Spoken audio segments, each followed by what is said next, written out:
Hello and welcome. This is Borno Restoration. I am Jessie Tafida.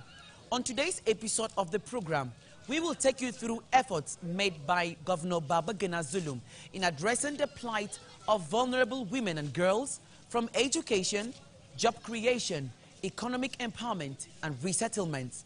Before we bring you all this, let's give you the latest on Borno today.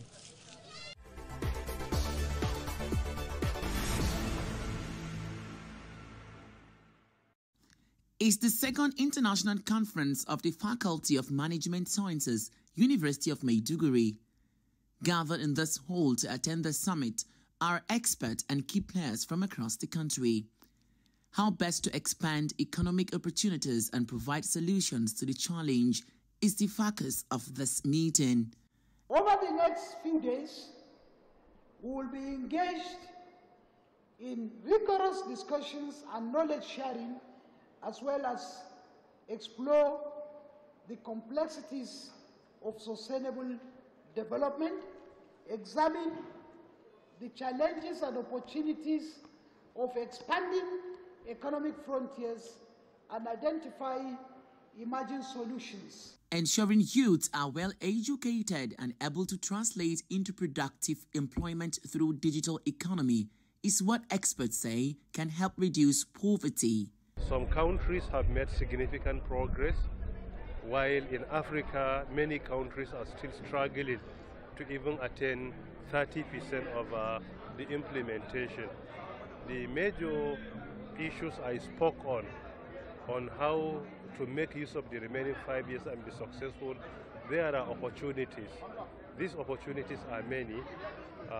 Some of the major opportunities I spoke on is to address the challenge of unemployment and unemployability. Government of Borno during the conference affirmed its resolution to improve the economy of the state. In the Lake Chad region, insecurity and desiccation have complicated these challenges. In Borno State, we launched the 25-year development framework and 10-year strategic transformation plan in June 2020. This initiative aligns with the conference themes and sub-themes, and we will follow the conference closely. As the conference continues, experts and key players are expected to bring about durable solutions that will address challenges of poverty and improve the economic growth of the nation.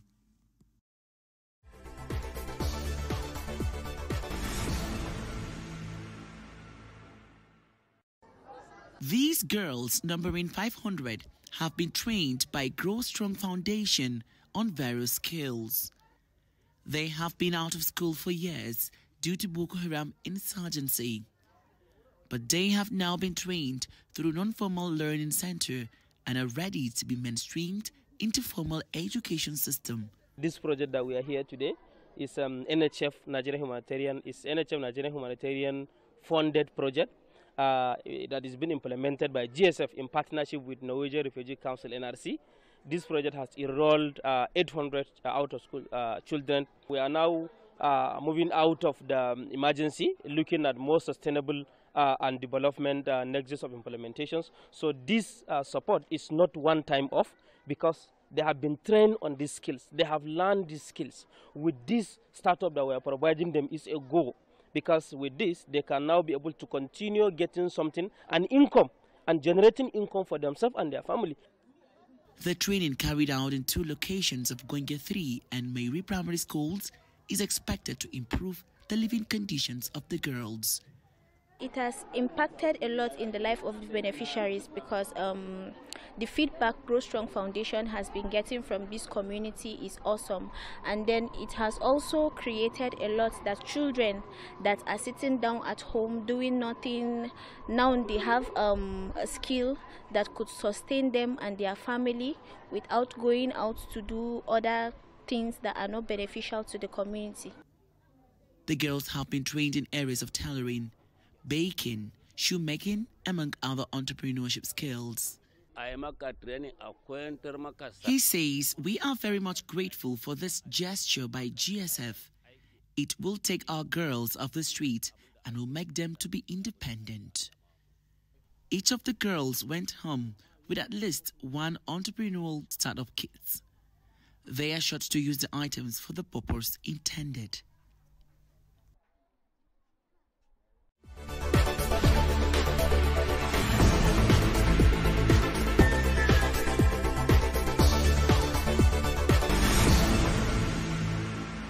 It is evident that the Borno state government has been investing massively in economic empowerment, touching the lives of vulnerable women and children in the society. Join me as I engage the Commissioner for Women Affairs and Social Development, Zuwaira Gambo, as she brings us up to speed with activities of the ministry under the Zulum administration.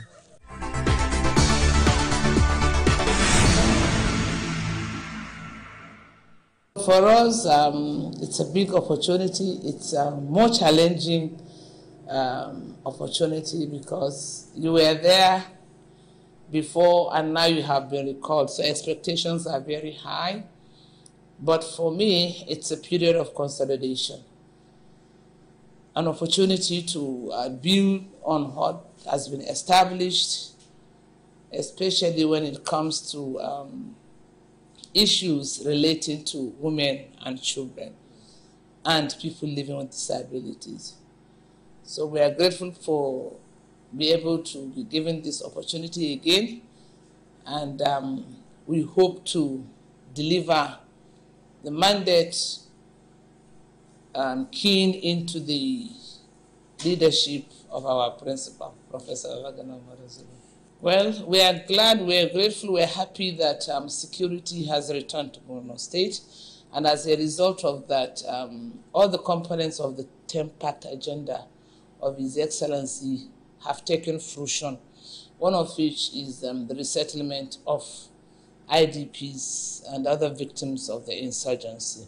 Most of these victims, I want to start with the victims, are people that have gone through a lot of trauma, women whose husbands were killed, whose children were abducted, women who sometimes have babies while in custody, young girls like the Chibok girls that were abducted, and so many other women, especially those that are vulnerable. Maybe their communities were destroyed and they probably were either blind or crippled or have so many other physical challenges and have been taken to the bush, but to the glory of God and because of the both kinetic and non-kinetic approach of the government to securing Borno State, a lot of these victims, including unaccompanied and separated children, are now free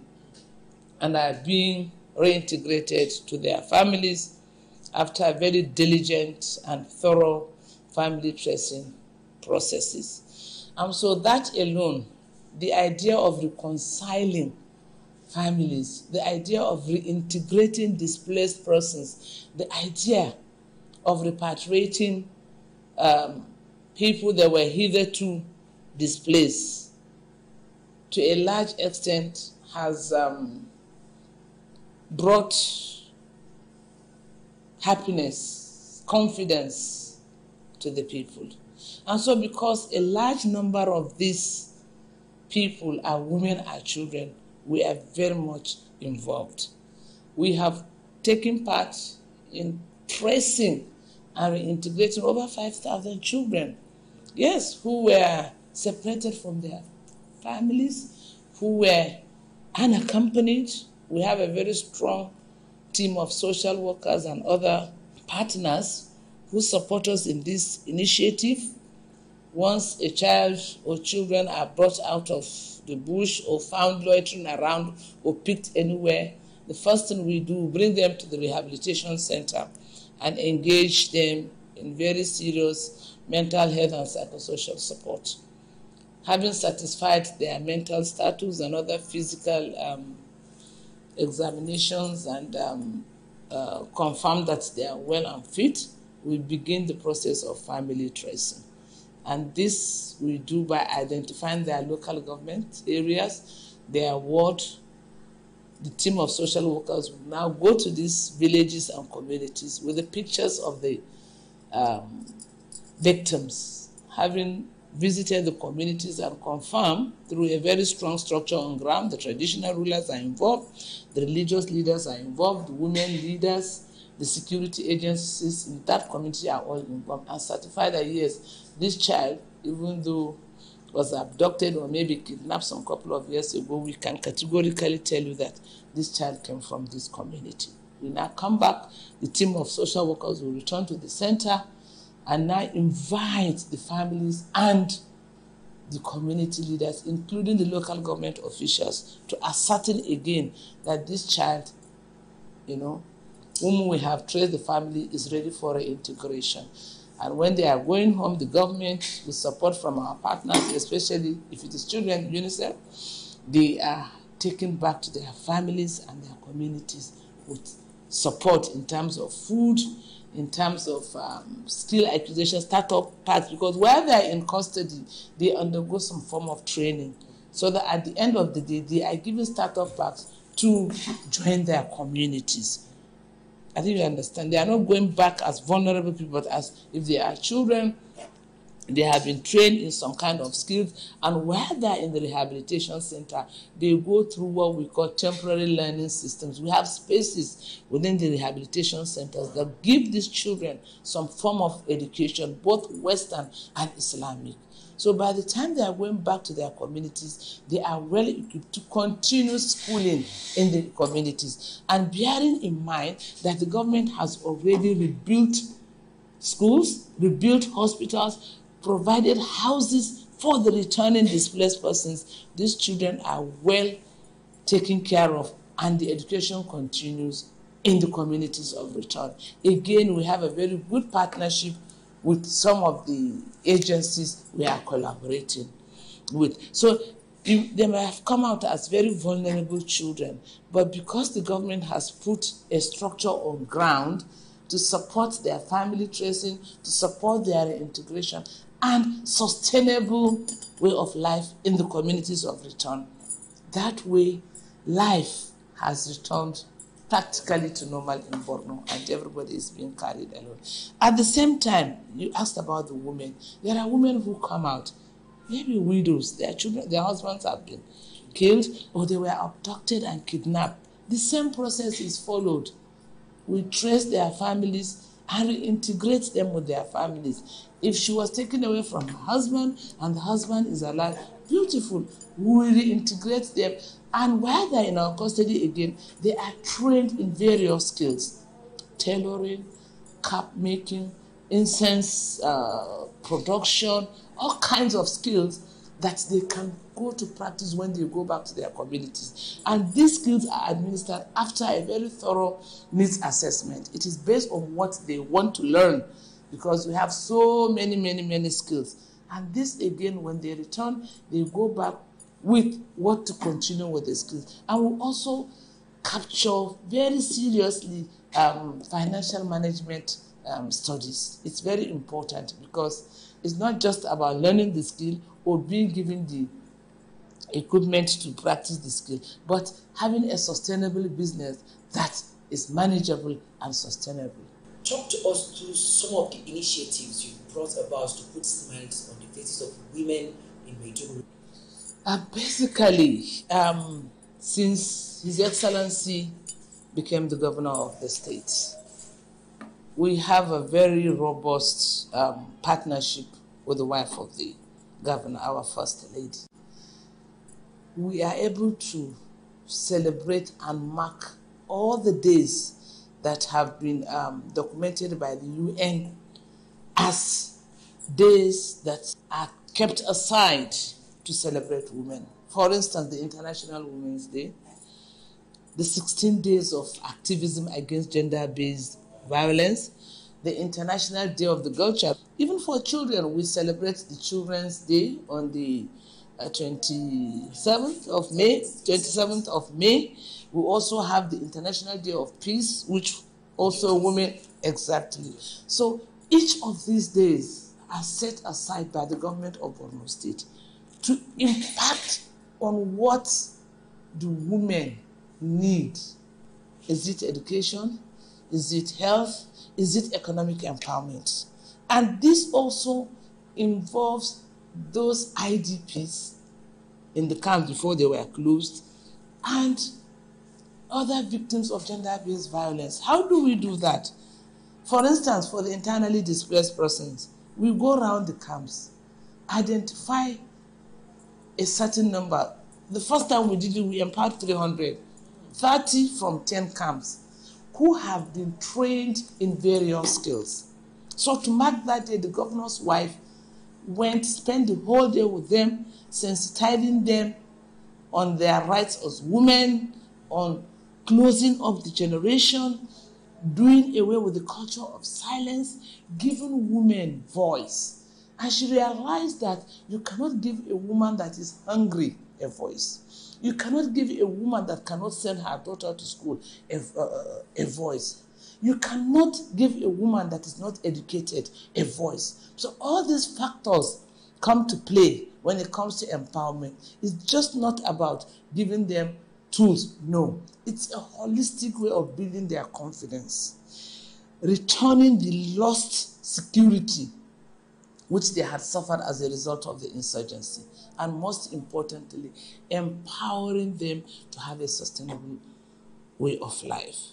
We distributed sewing machines, cosmetology items, cap making accessories, and so many other skilled equipment that the women had learned over a period, and given the opportunity to go and practice and become earners of economic income generating activities instead of just depending on handouts. And when we do that, we also bring them into cooperative groups. So there's some kind of check and balances. It's part of our monitoring and evaluation mechanism, whereby if you're given something, you are being monitored. And now, when we started, we made them train the trainers. And I want to assure you that from the first 300, we've had over 3,000 because they go to train them. And so when we confirm you have been trained, we also empower you. And then there's another issue that is very critical to us, which the government has intervened seriously. At one point, we realized that some of the daughters were not going to school. Bearing in mind that education is free in Borno State, there are buses to take these children to school.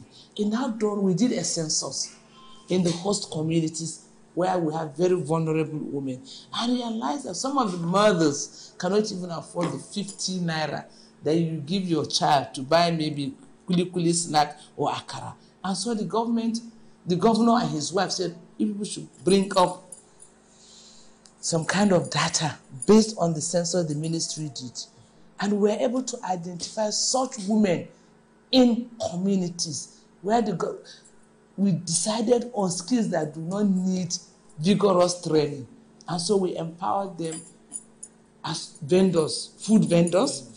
All the accessories were bought by the government and presented to them so that they could go trade in that and feed, give their children the 10 or 5 naira, 15 naira that they needed to go to school. We also got grinding machines and distributed to the women. These machines had generators that you don't need electricity to operate. So these grinding machines, they grind in their communities and they generated money. And that brought a lot of relief and encouraged the girls to be taken away from the street and go to school. And at the bottom of it all, we don't only do Western education, because if you look at the history of the insurgency, it is the lack of Islamic education that pushed a lot of these young men. So they go hand in hand in Borno State. As we are teaching them Western education, we are also making them understand the true meaning of Islam, so that nobody can penetrate their mind and sort of misguide them in the future. And it is working very well for us. And I also want you to understand that women, as heads of households, are more compassionate, they are more committed, they are more dedicated. And when a woman has children, the children are her own. They come out of her womb. A man with all sense of responsibility may have 3, 4 wives. And so his attachment to these children will not be in the same way. And so because the governor is someone that is very compassionate, he understands the logic of giving these women, because if you give a woman, she will make sure that even the husband eats out of it. She sees it as her responsibility, because a woman will do anything to provide her for her family. The same thing was with a man. But a woman that is head of a family is more likely to look after the children than someone that may have so many of such responsibilities, and the resources he's being given will be dragged from left, right, and center. Because the governor is a grassroots man, he's a mobilizer, he's seen it all. He decides to employ very realistic methods and processes that he knows will bring results at the end of the day. All the palliatives you see, you don't see them in the market. The women make sure that they feed their children. And this is very rare.